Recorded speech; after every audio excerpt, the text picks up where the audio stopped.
नमस्कार दोस्तों, Byju's government exam prep channel में आप सभी का स्वागत है। आज हम आपके सामने 4 अक्टूबर 2020 के समाचार विश्लेषण प्रस्तुत कर रहे हैं, जिसमें द हिंदू के प्रमुख आर्टिकल्स की हम समीक्षा करेंगे और प्रारंभिक और मुख्य परीक्षा के लिए जो प्रमुख प्रश्न हैं वो भी आपको प्रैक्टिस के लिए दिए जाएंगे। हम अपनी पहली न्यूज़ पर आते हैं और कोविड-19 जब से वैश्विक स्तर पर फैला है, आपने इस शब्द को कई बार सुना होगा और हमने कई बार डिस्कस भी किया है, तो उसको एक बार फिर से यहाँ पर इस आर्टिकल के माध्यम से एलोबरेट कर रहे हैं। हम आपको फिर से विस्तार से बताते हैं। हर्ड इम्यूनिटी, देखिए हर्ड इम्यूनिटी का मतलब एक तरह से झुंड में किसी भी बीमारी से एक तरह से जो लड़ने की क्षमता है वो लोगों में प्राप्त होना। तो सामान्य रूप से माना जाता है कि कोई भी बीमारी है, जैसे मान लीजिए अगर कहीं पर 100 लोग रहते हैं और उसमें से लगभग 95 लोग 95 लोग उस बीमारी से कभी ना कभी इन्फेक्टेड रहे हैं, तो उनमें एंटीबॉडीज आ जाती हैं और उस एंटीबॉडीज के कारण उनमें एक तरह से इम्यूनिटी डेवलप हो जाती है।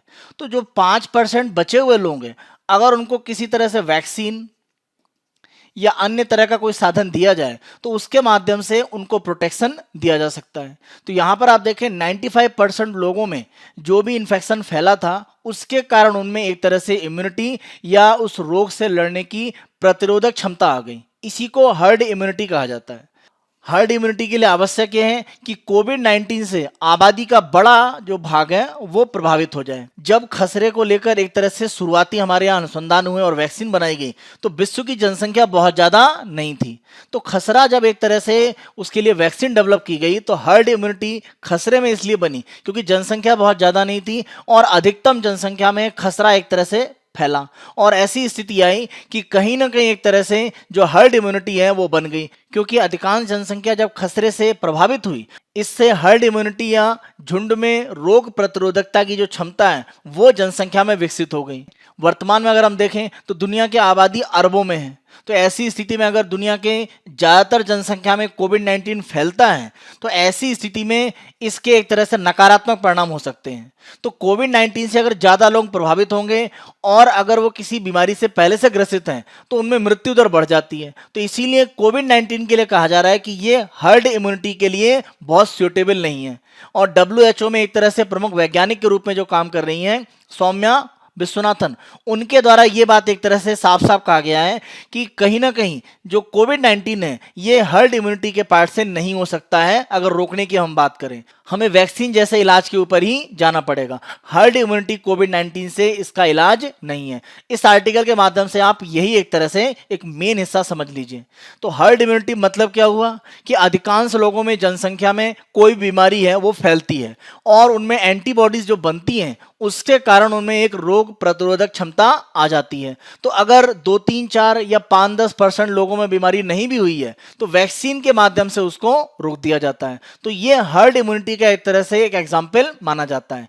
कोविड-19 में क्यों नहीं हो सकता है? क्योंकि तेजी से ये एक तरह से फैल रहा है। क्योंकि सामान्य रूप से अगर आप कोविड-19 के वायरस के संपर्क में आ जाते हैं और आपने अपने फेस को टच किया है तो बहुत संभावना है कि आप इससे प्रभावित हो सकते हैं। तो आसानी से इसके फैलने का एक बड़ा कारण माना जाता है कि हर्ड इम्यूनिटी आज के समय कोविड-19 में होना उतना आसान नहीं है। और दूसरा बड़ा कारण आप कह सकते हैं कि वर्तमान में जनसंख्या दुनिया की बहुत ज़्यादा है, तो इससे मृत्यु दर बहुत ज़्यादा होंगी, यानी इसमें नुकसान हमारी जनसंख्या का ज़्यादा हो सकता है। तो इसी कारण से हर्ड इम्यूनिटी के बारे में जो कहा जा रहा है कि ये वर्तमान में एप्लीकेबल हो पाएगा या नहीं हो पाएगा, इसकी संभावना बहुत अधिक नहीं है।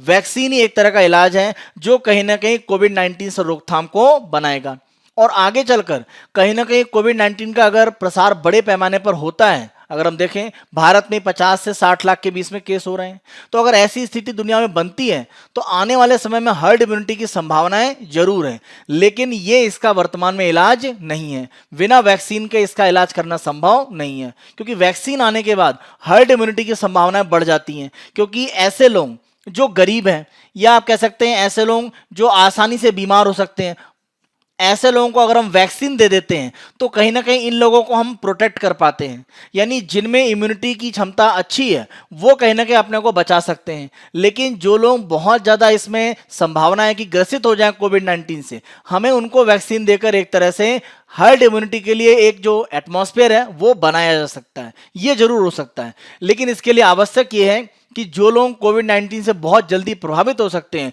वहां तक वैक्सीन पहुंचाई जाए। तो वैक्सीन एक विकल्प जरूर है, बिना उसके कोविड-19 को रोकना उतना आसान नहीं है। तो इसीलिए हर्ड इम्यूनिटी इसका कोई आंसर नहीं है।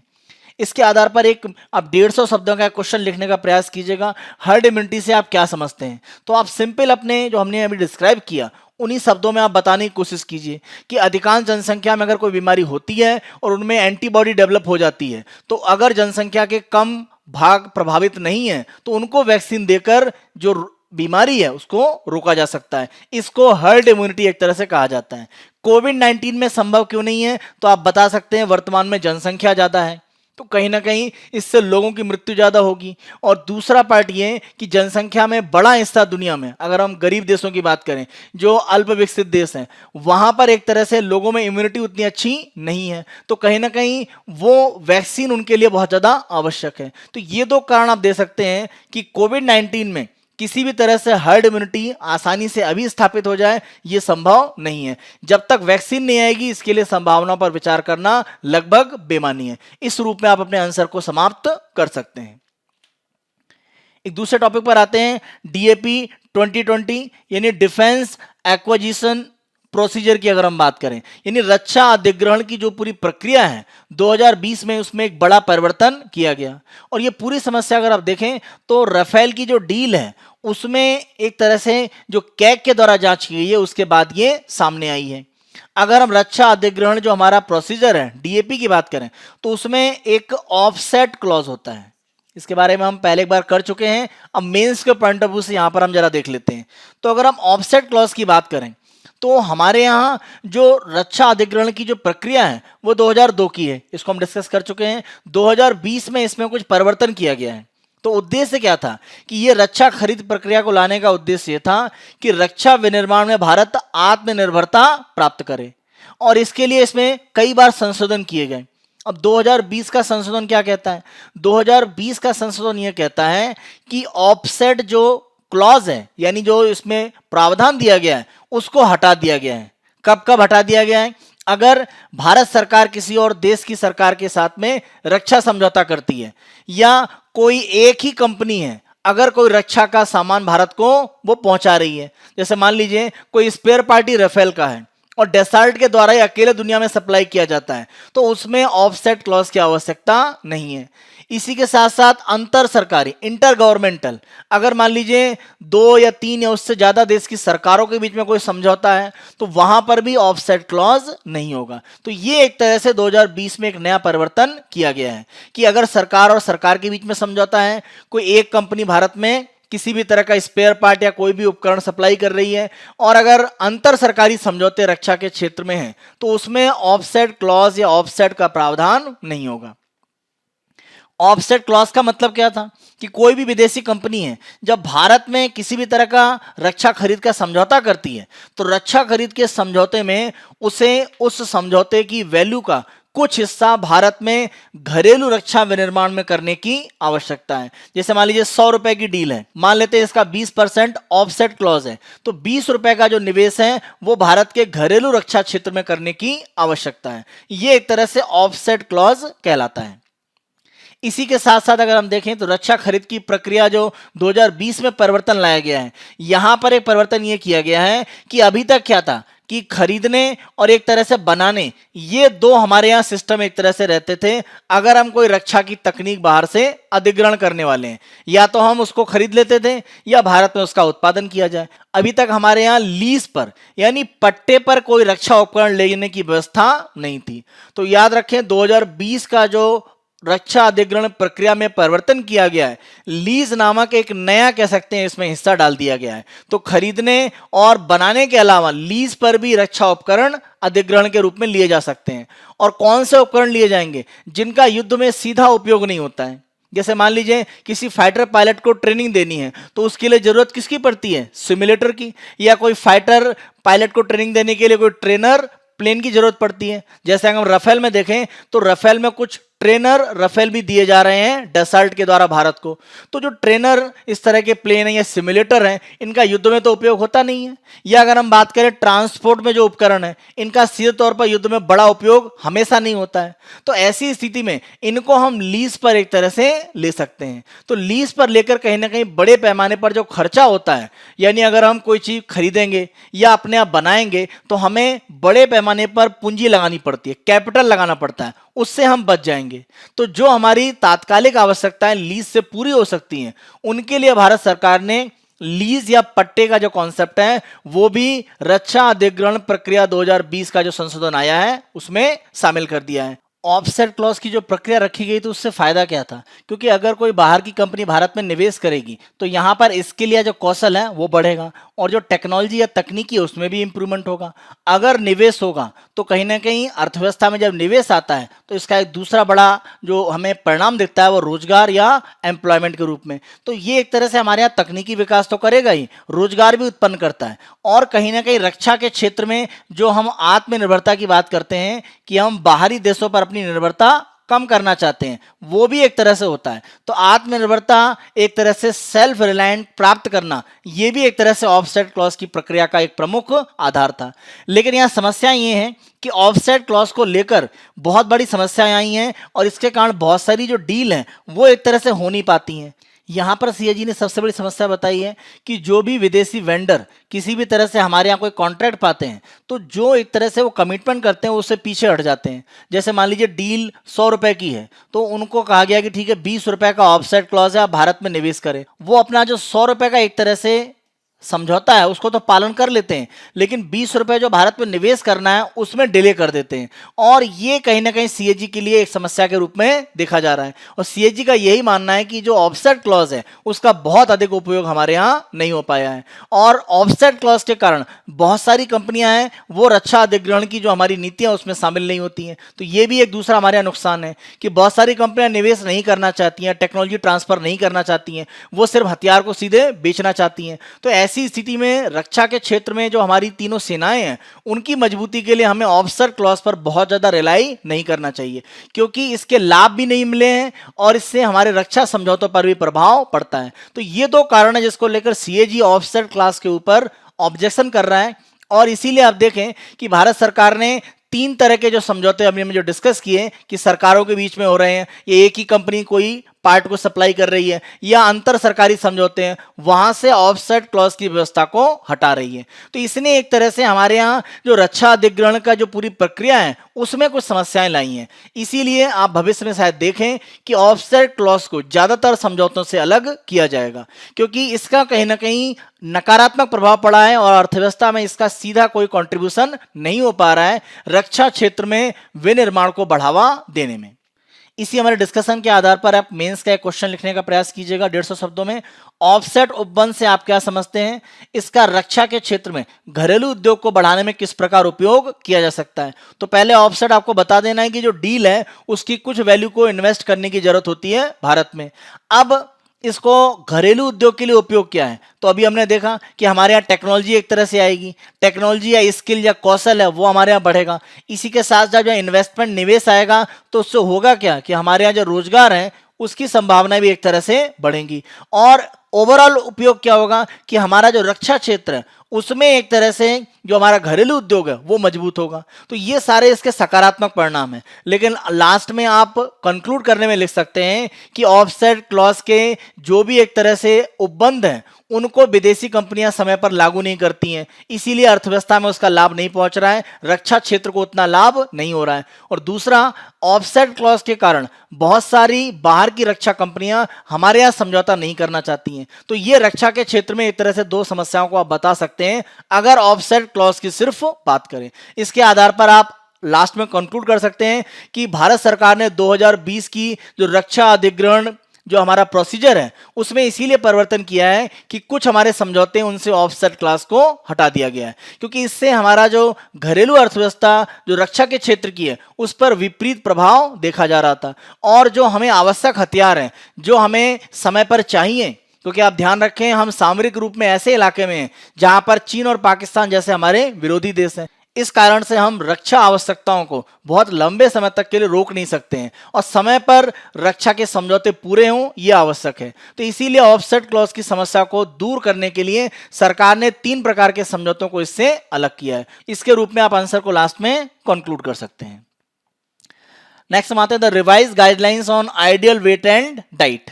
देखिए आदर्श अगर हम भार और जो भी हमारा खान पान है उसके बारे में आप देखें तो भारत सरकार की तरफ से जो संस्था है जो हमारे यहाँ पोषण के लिए प्रमुख रूप से कार्य करती है, अनुसंधान करती है, नेशनल इंस्टीट्यूट ऑफ न्यूट्रिशन, कहाँ पर, हैदराबाद में स्थित संस्था है।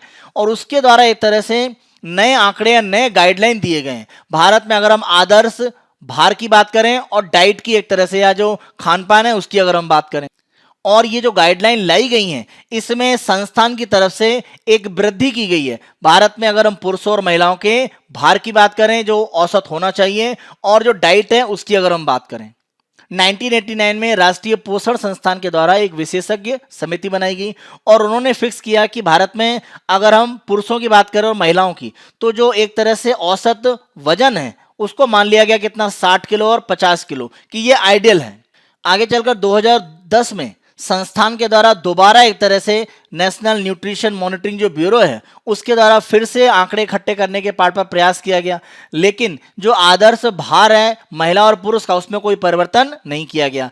केवल ये किया गया कि अलग अलग जो आयु समूह है उसमें भार क्या हो सकते हैं उसके बारे में एक चार्ट दिया गया। अगर हम वर्तमान लेटेस्ट रिपोर्ट की बात करें जो राष्ट्रीय पोषण संस्थान के द्वारा दी गई है तो इसके लिए रिलाई किस पर किया गया है, इसके लिए जो हमारा राष्ट्रीय परिवार स्वास्थ्य सर्वे है यानी NFHS4 national family health survey 4 2015-16 उसका आंकड़ा लिया गया है। इसी के साथ साथ 2015-16 में नेशनल न्यूट्रिशन मॉनिटरिंग ब्यूरो का जो आंकड़ा है उसको लिया गया है और WHO के 2006-7 के आंकड़े उनको लिया गया है। साथ साथ इंडियन एकेडमी ऑफ पेडियाट्रिक्स इनका जो आंकड़ा 2016 का ये लिया गया है। इन सबके आंकड़ों को इकट्ठा करके जो राष्ट्रीय पोषण संस्थान है उसने भारतीयों के आदर्श भार और डाइट के बारे में एक चार्ट यहाँ पर प्रस्तुत किया है। जब हम भारत में आदर्श रूप में पुरुष और महिलाओं के यानी मैन और वुमेन के वेट की बात करते हैं तो ये आंकड़ा 1939 की जगह अब 20 से लेकर 39 वर्ष की आयु सीमा के लिए देखा जाता है और ये आंकड़ा बढ़ा दिया गया है। जो 60 है उसको बढ़ाकर कितना कर दिया गया है,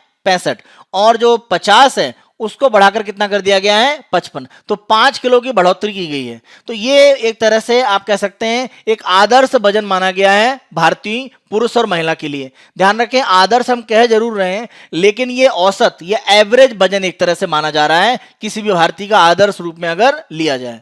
और ये 65 और जो 55 किलो का पार्ट है ये एक तरह से भारत में अब औसत भार मान लिया जाएगा किसी भी पुरुष और महिला के लिए अगर हम अलग अलग देशों में लोगों के औसत भार की बात करते हैं। जैसे अगर आप तुलना रूप में देखें तो अगर हम हॉलैंड की बात करें तो हॉलैंड में पुरुष का जो औसत वजन है वो 87.4 किलो और महिला के लिए 72.3 किलो।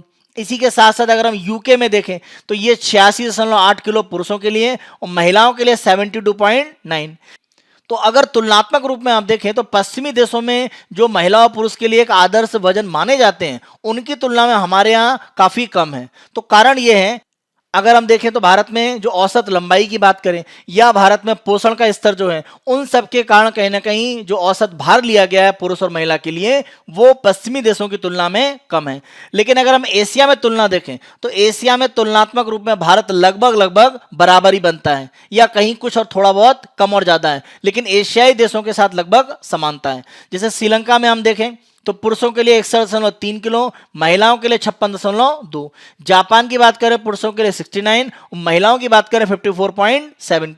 तो ये कहीं ना कहीं हम एशिया में जो आंकड़े उनके लगभग बराबर हैं। तो यहाँ पर प्रमुख रूप से आधार क्या है, तो अलग अलग देश में जो भी एक तरह से पोषण का स्तर है और जो भी औसत एक तरह से जो लंबाई है ये सब कुछ पैमाने होते हैं और पोषण के स्तर कितना उपलब्ध हो रहा है ये सब कहीं ना कहीं औसत वजन महिलाओं और पुरुष के निर्धारित करने में योगदान देते हैं। जो दिशा निर्देश दिए गए हैं उसमें डाइट में क्या क्या चीजें होनी चाहिए, जैसे कार्बोहाइड्रेट की बात करें या खनिजों की बात करें या फाइबर की बात करें या वसा तेल की बात करें, प्रोटीन या पानी की अगर हम बात करें, तो सबके बारे में एक आदर्श कहीं ना कहीं आंकड़ा दे दिया गया है। अगर हम पानी का एक आंकड़ा यहां पर देखें, देखिए ये आंकड़े आपके एग्जाम में सीधे तौर पर नहीं पूछे जाएंगे, बस आपको एक समझने की जरूरत है कि भारत में किस तरह से औसत महिला और पुरुष के वजन जो बढ़ाए गए हैं और डाइट में भी जो परिवर्तन किया गया है, तो ये भारत में एक तरह से विकास की जो बढ़ती प्रक्रिया उसको दिखाता है। तो इसका एक दूसरा पक्ष आप देखें तो कहीं ना कहीं जो देश बहुत गरीब है, जहां पर खाने पीने की संभावनाएं बहुत अच्छी नहीं है, पोषण अच्छा नहीं मिलता है, वहां औसत वजन बहुत कम आपको दिखेगा। तो ये कहीं ना कहीं भारत का एक जो आर्थिक विकास है उसको भी दर्शाता है। तो उस परिप्रेक्ष्य में आप इस पूरे एनालिसिस को समझिए। तो अगर हम पानी की सिर्फ बात करें तो एक औसत किसी पुरुष के लिए बात करें तो 32 से लेकर 58 ml पर किलो बॉडी का जो मास होता है उसकी तुलना में, यानी अगर 1 किलो अगर हम वजन की बात करें तो 1 किलो के लिए 32 से 58 ml पानी की आवश्यकता पड़ेगी किसी व्यक्ति को। यानी अगर मान लीजिए हम मान लेते हैं कि वजन 100 किलो है तो इसका मतलब कितना हुआ, इसका मतलब 3200 ml उसे पानी की आवश्यकता पड़ेगी। अगर हम महिलाओं की बात करें तो बॉडी मास का पर किलो में 27 से 52 मिलीलीटर वाटर की एक तरह से रिक्वायरमेंट रहती है।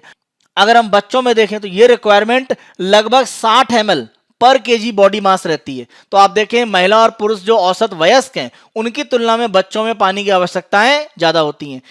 अगर हम प्रौढ़ अवस्था में पहुंचे हुए एक लड़के और लड़की के लिए अगर हम बात करें तो वहां पर जो पानी की आवश्यकता है वो लड़के के लिए 47 से 60 ml पर किलोग्राम बॉडी का मास और लड़कियों के लिए 39 से 49 ml। तो ये एक तरह से आप देखें तो जब आप वयस्क हो जाते हैं तो पानी की आवश्यकताएं आपके बॉडी मास की तुलना में कम है, बच्चों को सबसे ज्यादा है, और जो प्रौढ़ावस्था में पहुंच रहे हैं यानी जो टीनेजर्स हैं उनके जो पानी की आवश्यकता है वो वयस्क और बच्चों की तुलना में औसत यानी मध्य में है। तो आप देखें बढ़ते हुए क्रम में है, कहां से, वयस्क से अगर हम बच्चों की तरफ आते हैं या बच्चों से अगर वयस्क की तरफ जाते हैं तो पानी की आवश्यकता प्रति किलोग्राम जो बॉडी का मास है उसमें घटती जाती है। तो ये पॉइंट आपको एक तरह से ध्यान रखना है। अगर हम गर्भवती महिला की बात करें और उनके द्वारा काफी ज्यादा काम भी किया जाता है तो पानी की जो रिक्वायरमेंट है वो एक दिन में 2.1 लीटर से लेकर 3.2 लीटर तक हो सकती है। अगर हम फल और सब्जियां खाते हैं तो एंटीऑक्सीडेंट की बात करें, बीटा कैरोटीन, विटामिन सी, या अगर हम नॉन न्यूट्रिएंट की बात करें जैसे पॉलीफेनल्स हैं या फ्लेवोनॉइड्स हैं, तो ये शरीर को विभिन्न प्रकार की जो बीमारियां उनसे बचाते हैं। तो कहीं ना कहीं पोषण में इनकी आवश्यकता, इनका महत्व तो काफी ज्यादा है। इसी के साथ साथ अगर हम ऑयल की रिक्वायरमेंट, जो तेल की आवश्यकता है, उसको अगर हम देखें तो जो लोग सामान्य रूप से कार्य करते हैं या जिनके द्वारा थोड़ा ज़्यादा मेहनत किया जाता है या कुछ ऐसे लोग हैं जो बहुत ज़्यादा शारीरिक श्रम करते हैं, तो ऐसी कैटेगरी में कहा गया है कि प्रतिदिन 25 ग्राम तेल की आवश्यकता होती है जो सामान्य रूप से औसत काम करते हैं। जिनके द्वारा औसत से ज़्यादा काम किया जाता है उन्हें 30 ग्राम, और जो बहुत हैवी एक तरह से, जैसे मान लीजिए कोई किसी तरह की एक्सरसाइज बहुत हैवी करता है या जिम जाता है, तो ऐसी स्थिति में 40 ग्राम प्रतिदिन उसे तेल की आवश्यकता है। यही आंकड़ा अगर हम महिलाओं के लिए बात करें तो सामान्य रूप से 20 ग्राम प्रतिदिन, और अगर औसत रूप से कोई सामान्य से ज्यादा काम करती है महिला तो 25 ग्राम, और अधिक हैवी एक तरह से मैनुअल वो काम कर रहे हैं तो 30 ग्राम से एक तरह से रिक्वायरमेंट पड़ जाती है प्रतिदिन अगर हम तेल की बात करें। तो ये कुछ गाइडलाइन दी गई हैं, आइडियल जो वेट या भार है और जो डाइट हमारे यहाँ होनी चाहिए उसको लेकर नेशनल इंस्टीट्यूट ऑफ न्यूट्रिशन की तरफ से ये आंकड़े दिए गए हैं। तो इन आंकड़ों में आप आर्थिक गतिविधियां जो हमारे यहाँ बढ़ी हैं उसके कारण डाइट की आवश्यकताओं का बढ़ना, और साथ साथ जो वजन की औसत जो लिमिट है 60 और 50 थी उसका 65 और 55 तक बढ़ना, उसको एक तरह से आप देख सकते हैं। नेक्स्ट हम न्यूज पर आते हैं, और ये व्हाट्सएप के जो भी मैसेज होते हैं उनकी लीक से संबंधित है। आप सभी देख रहे होंगे कि सुशांत सिंह राजपूत का जो केस है उसमें अलग अलग जो भी लोग इन्वॉल्व हो रहे हैं उनके व्हाट्सएप चैट हैं, उन मैसेज को पब्लिक किया जा रहा है। तो जब भी आप व्हाट्सएप पर मैसेज करते हैं तो आप देखते होंगे कि लिख कर आता है कि जो आपका व्हाट्सएप का मैसेज है वो एक तरह से क्या है, इनक्रिप्टेड है। एक मैसेज लिखा होता है एंड टू एंड एनक्रिप्शन। तो जब आप व्हाट्सएप का मैसेज किसी को भेजते हैं तो लिखा होता है एंड टू एंड इनक्रिप्शन। इसका मतलब है कि जो मैसेज को भेज रहा है और जो रिसीव कर रहा है उनके अलावा कोई भी व्हाट्सएप का मैसेज नहीं देख सकते हैं। अगर इस तरह की टेक्नोलॉजी व्हाट्सएप के मैसेजिंग में है तो लोगों के व्हाट्सएप चैट किस तरह से लीक हो रहे हैं, कहीं ना कहीं उनकी एक्सेस लोगों को इलीगल तरीके से मिलती है। तो ये जो एंड टू एंड इनक्रिप्शन है इसको कहीं ना कहीं एक इस पर सवालिया निशान उठाता है। इसी के बेस पर हमारा यहाँ पर ये आर्टिकल बना हुआ है। व्हाट्सएप का ये कहना है कि एंड टू एंड इंक्रिप्शन के द्वारा जो मैसेज को भेज रहे हैं और जो प्राप्त कर रहे हैं वही उसको पढ़ सकते हैं। इंक्लूडिंग व्हाट्सएप ये कहता है कि व्हाट्सएप जो संस्था है वो भी मैसेज को स्टोर नहीं करती है और उन मैसेज को एक तरह से वो पढ़ नहीं सकती है, उनको एक्सेस नहीं कर सकती है। तो उसके बाद भी बाहरी संस्थाएं इसको कैसे प्राप्त कर रही हैं? व्हाट्सएप की जो चैट होती है उसकी एक्सेस कई बार जो हमारी एक तरह से सुरक्षा एजेंसियां उनके द्वारा मांग की जाती है, क्योंकि दो व्यक्तियों के बीच में जो व्हाट्सएप की चैट है उसकी अगर एक्सेस व्हाट्सएप के द्वारा दे दी जाए तो कई लोगों के द्वारा जो इलीगल काम किए जाते हैं उनको एक तरह से पता लगाया जा सकता है। लेकिन व्हाट्सएप का कहना है कि वो मेन डाटा जो आपस में मैसेज शेयर किया जा रहा है उसको नहीं बता सकता, क्योंकि वो उसको खुद भी एक तरह से रीड नहीं करता है। उसका यह कहना है कि वो मेटा डाटा, देखिए मेटा डाटा एक तरह से आप कह सकते हैं जो सेकेंडरी कैटेगरी का डाटा होता है उसको जरूर वो सुरक्षा एजेंसियों को दे सकता है, जिसमें किसी भी व्यक्ति का एक तरह से आप मोबाइल नंबर की बात करें या आईपी एड्रेस है या उसकी लोकेशन है, ये सब जो डाटा है वो व्हाट्सएप जरूर शेयर कर सकता है। लेकिन चैट के कंटेंट है उनको शेयर करना पॉसिबल नहीं है, ऐसा व्हाट्सएप कहता है, क्योंकि एंड टू एंड इंक्रिप्शन रहता है व्हाट्सएप में। लेकिन अगर हम देखें तो इसका एक बहुत अगर नवीन उदाहरण देखें तो इजराइल की एक कंपनी है जिसका नाम है एनएसओ ग्रुप, उसके द्वारा पैगासस नाम का एक तरह से एक वायरस है वो व्हाट्सएप में डाला गया और उसके माध्यम से व्हाट्सएप के जो मैसेजिंग है कुछ लोगों के उनकी मॉनिटरिंग की गई, निगरानी की गई और माना जाता है कि लगभग 1400 लोग ऐसे थे जिन पर एनएसओ ग्रुप के द्वारा इस तरह से व्हाट्सएप में वायरस के माध्यम से निगरानी की गई। इसमें अलग अलग तरह के पत्रकार अलग अलग देशों में थे या मानवाधिकार कार्यकर्ता थे, तो ऐसे लोग जो सरकारों के खिलाफ काम कर रहे थे उनकी मॉनिटरिंग करने के लिए एनएसओ ग्रुप के द्वारा ये वायरस व्हाट्सएप में डाला गया और इसका यूज हुआ है। ये सिद्ध करता है कि एंड टू एंड इंक्रिप्शन बहुत अधिक सुरक्षित नहीं है, हमें अन्य तरह के जो सुरक्षा उपाय हैं उनको भी देखने की आवश्यकता है। अगर हम एंड टू एंड इंक्रिप्शन की बात करें तो ये टेक्नोलॉजी कुछ इस तरह से होती है, जैसे मान लीजिए कोई ए व्यक्ति है वो मैसेज कर रहा है और यहां से बी व्यक्ति, तो मान लीजिए ए और बी के द्वारा कोई कलर चूज किया जाता है, मान लीजिए इसने ग्रीन चूज किया, इसने रेड चूज किया, तो इनके द्वारा जो मैसेज है उसमें कुछ ग्रीन का पार्ट है, इनके द्वारा जो मैसेज है उसमें कुछ आर का पार्ट है। अब दोनों में से ग्रीन और रेड का जो पार्ट है यानी हरा जो लाल रंग है वो मिलकर एक तरह से कोड बना देता है, जिस कोड के बारे में ना तो इन्हें पता है ना इन्हें पता है और ना कंपनी के द्वारा एक तरह से उनको कोई इंफॉर्मेशन होती है। तो ये एक तरह से एंड टू एंड इंक्रिप्शन रखा जाता है डाटा का और माना जाता है ये फुल प्रूफ है, इसको एक तरह से ब्रेक नहीं किया जा सकता है। लेकिन समस्या यहां पर आती है कि अगर जो सर्वर है जहां पर डाटा एक तरह से इंक्रिप्टेड फॉर्म में है, अगर सर्वर पर एक्सेस होती है तो डाटा को एक्सेस किया जा सकता है। तो यहां यही कहा गया है कि जिन लोगों को सर्वर की एक्सेस है क्या वो मैसेज को नहीं पढ़ सकते हैं? व्हाट्सएप कहता है कि ऐसा नहीं है, क्योंकि वो किसी भी तरह का जो पार्ट है उसको मैसेज को स्टोर नहीं करते हैं अपने सर्वर पर। व्हाट्सएप कहता है कि मैसेज डिलीवर्ड होने के बाद उनके सर्वर पर स्टोर नहीं होता है। तो अगर सर्वर पर स्टोर नहीं है तो ये जो एनएसओ ग्रुप के द्वारा एक वायरस के माध्यम से व्हाट्सएप पर निगरानी की गई लोगों के मैसेजिंग की, वो कैसे किया गया? तो कहीं ना कहीं डाटा है उसकी लीक होने की संभावना व्हाट्सएप में बनती है और ऐसा सुशांत सिंह राजपूत के केस में जो व्हाट्सएप चैट लीक हो रहे हैं उससे भी सिद्ध होता है। तो आने वाले समय में व्हाट्सएप के ऊपर दबाव बढ़ेगा कि अगर इस तरह से डाटा को पढ़ा जा सकता है तो डाटा को शेयर करने के लिए सरकारें उन पर दबाव डालेंगी, ये सुरक्षा एजेंसियां उन पर दबाव डालेंगी और ऐसी स्थिति में व्हाट्सएप को डाटा शेयर करने या अगर वो सर्वर पर स्टोर होता है, क्योंकि वो अभी तो मना करते हैं, लेकिन अगर कहीं पर वो स्टोर नहीं हो रहा है तो उसको एक्सेस इलीगल तरीके से वायरस के माध्यम से कैसे मिल रहा है? तो कहीं ना कहीं वो किसी जगह पर स्टोर होता है, तो वो स्टोर करने का जो पॉइंट है उसकी एक्सेस कहीं ना कहीं सुरक्षा एजेंसियां सरकारों को व्हाट्सएप को भविष्य में देना पड़ेगा। तो भविष्य में व्हाट्सएप जैसी जो टेक्नोलॉजी है जो इस तरह से इंस्टेंट मैसेजिंग को कर रहे होते हैं उनमें एक तरह से और ज्यादा दबाव बढ़ेंगे। तो इस तरीके से अगर इलीगल रूप में चैट बाहर आते हैं व्हाट्सएप में तो व्हाट्सएप जैसी टेक्नोलॉजी जो यूज की जा रही है उस पर सवालिया निशान लगेंगे और ये देश की सुरक्षा व्यवस्था को लेकर भी एक खतरा बनाते हैं। अगर व्हाट्सएप के मैसेज को एक्सेस हमारी सुरक्षा एजेंसियों को नहीं मिलेगी तो व्हाट्सएप का प्रयोग करके अलग अलग तरह के जो मैसेजिंग है या आप कह सकते हैं जैसे भारत में सरकार के खिलाफ कोई गलत बात है उसको फैलाना या व्हाट्सएप के मैसेज के माध्यम से इस तरह का माहौल बनाना कि जो शांति और सुरक्षा की स्थिति है किसी भी जगह पर, किसी राज्य में, किसी शहर में, वो भंग हो जाए, तो ये सारी संभावनाएं एक तरह से बनती हैं। तो व्हाट्सएप जैसे जो सिस्टम है वो देश की आंतरिक सुरक्षा को लेकर भी एक बड़ा सवाल उठाते हैं। तो ये सब कुछ ऐसे प्रश्न हैं जिनको हल करने की आवश्यकता है और इसके लिए जरूरी है कि डाटा संरक्षण जो बिल है वो बहुत सख्ती से भारत में लागू किया जाए, और जो भी इस तरह की संस्थाएं जो व्हाट्सएप संचालित कर रही हैं या अन्य सोशल नेटवर्किंग साइट को चला रही हैं, उनके डाटा को एक्सेस करने की हमें एक तरह से परमिशन होनी चाहिए। उसी स्थिति में हम आंतरिक सुरक्षा को लेकर ये जो एक खतरा हमें दिखाई पड़ रहा है सोशल नेटवर्किंग साइट से, उसको एक तरह से रोक पाएंगे। लेकिन हमें ध्यान रखना पड़ेगा कि इस तरह की जो एक्सेस है वो अनलिमिटेड रूप में सरकारों को न दिया जाए, क्योंकि अगर ऐसा होगा तो एक तरह से हमारी जो प्राइवेसी है, जो हमारी निजता है, उसका भी हनन होगा। इसके लिए एक नियम कानून के माध्यम से जो डाटा है उसको शेयर करना जब आवश्यक हो वो अलाउड करना चाहिए। अन्यथा डाटा की जो सीक्रेसी है, जो एंड टू एंड इंक्रिप्शन से बनाई जा रही है, उसको और मजबूत किया जाए, जिससे कि एनएसओ ग्रुप जैसी संस्थाएं इसको एक्सेस न कर पाएं। तो ये भविष्य में देखने वाली बात होगी कि व्हाट्सएप इसको किस तरह से फुल प्रूफ बनाता है। इसी आधार पर एक मेंस का क्वेश्चन आप 150 शब्दों में लिखने का प्रयास कीजिएगा। डाटा का संरक्षण वर्तमान में तकनीकी विकास के समक्ष सबसे बड़ी समस्या है।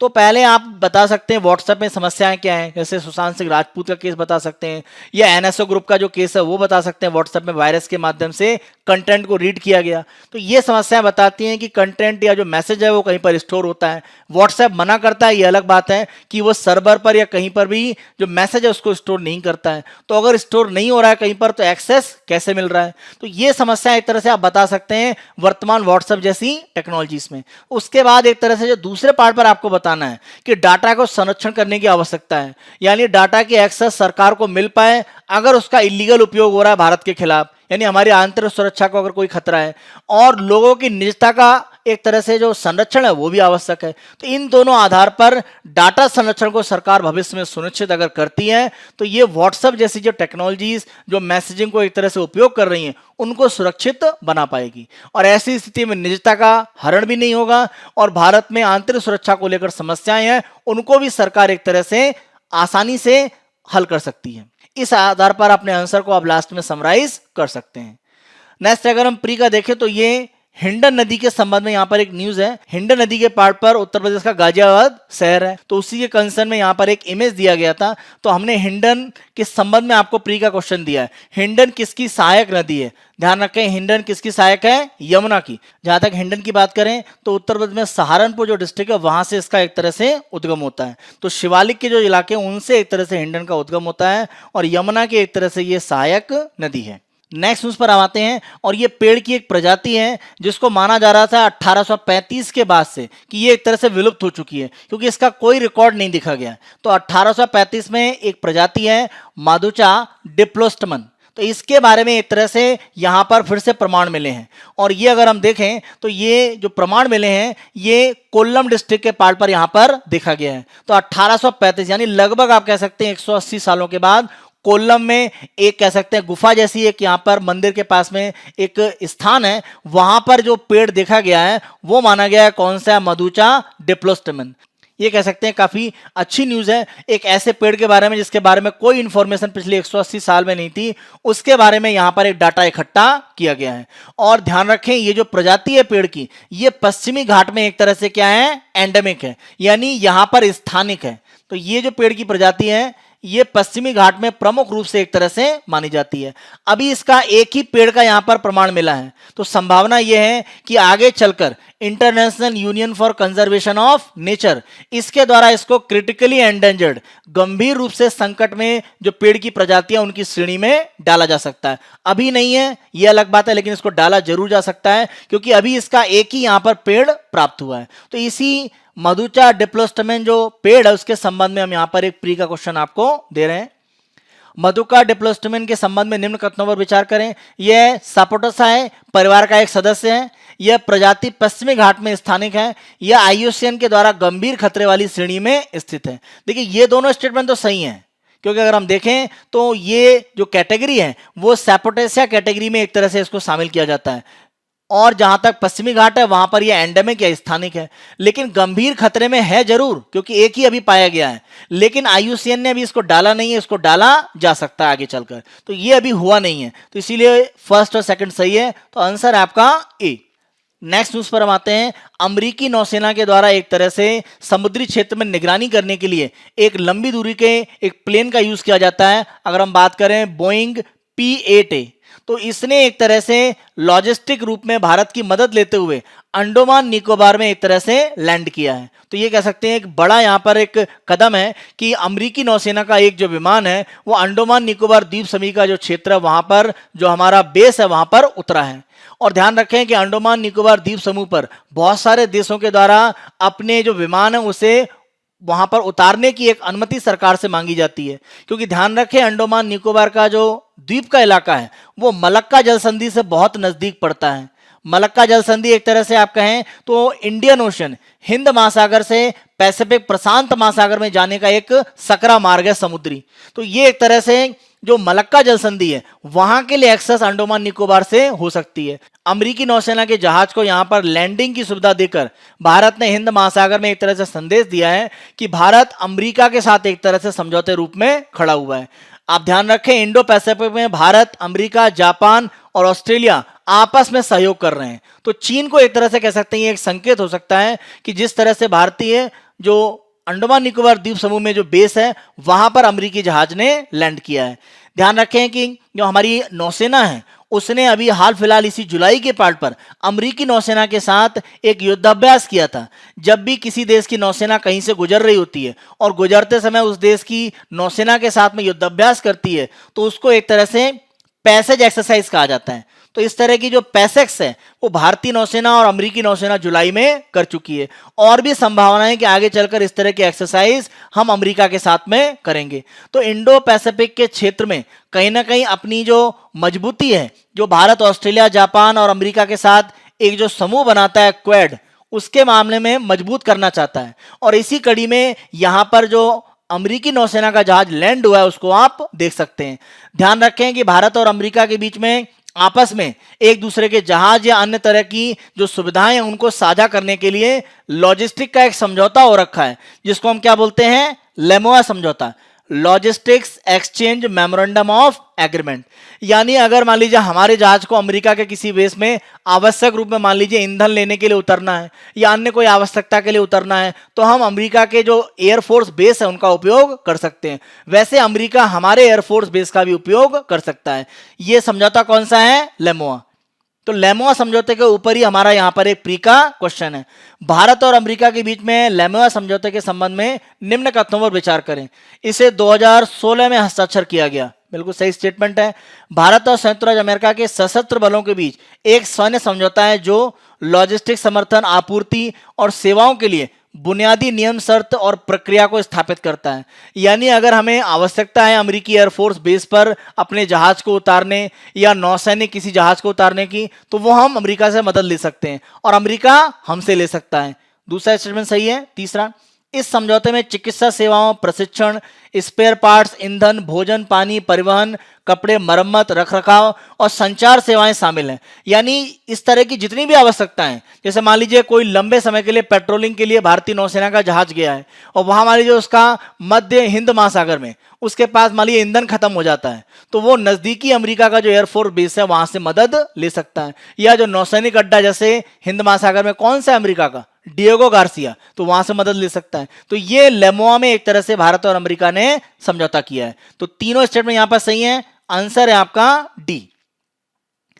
नेक्स्ट न्यूज पर आए तो फ्रांस की एक कॉलोनी या एक उपनिवेश है जिसे कहा जाता है न्यू कैलेडोनिया।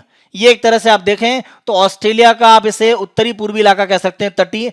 अगर न्यू कैलेडोनिया की बात करें तो इसकी कैपिटल क्या है, नोमी। तो ये जो न्यू कैलेडोनिया है यहां पर एक तरह से जन्म संग्रह कराया गया है कि ये फ्रांस से स्वतंत्र देश के रूप में रहना चाहते हैं। और यहां पर आप देखें तो 2018 में भी एक तरह का जन्म संग्रह हो चुका है जहां पर परिणाम 56.7% ही था कि वहां के लोग स्वतंत्र होना चाहते थे।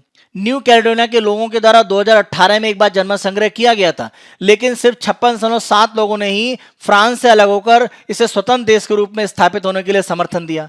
तो इसी कारण से एक और यहां पर जन्म संग्रह कराया जा रहा है और ये आज के दिन ही एक तरह से न्यू कैलेडोनिया में होगा।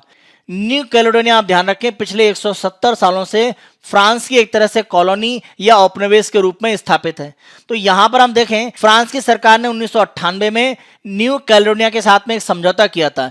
इसको नौमी समझौता कहा जाता है। इस समझौते में यह कहा गया था कि आने वाले समय में एक जनमत संग्रह कराया जाएगा और यह देखा जाएगा कि न्यू कैलेडोनिया स्वतंत्र होगा फ्रांस से या नहीं होगा। इसी नौवीं समझौते के अंतर्गत एक तरह से जो जनमत संग्रह है वो इस प्रशांत महासागर के छोटे द्वीपीय जगह पर कराया जा रहा है कि ये फ्रांस से अलग होगा या नहीं होगा। तो आपके लिए महत्वपूर्ण है कि आप इस समझौते को ध्यान रखें जो 1998 में किया गया। इस समझौते के द्वारा फ्रांस ने न्यू कैलेडोनिया को एक अधिकार दिया था कि वो जनमत संग्रह के द्वारा निर्णय कर पाएगा कि वो फ्रांस से स्वतंत्र होगा या नहीं होगा।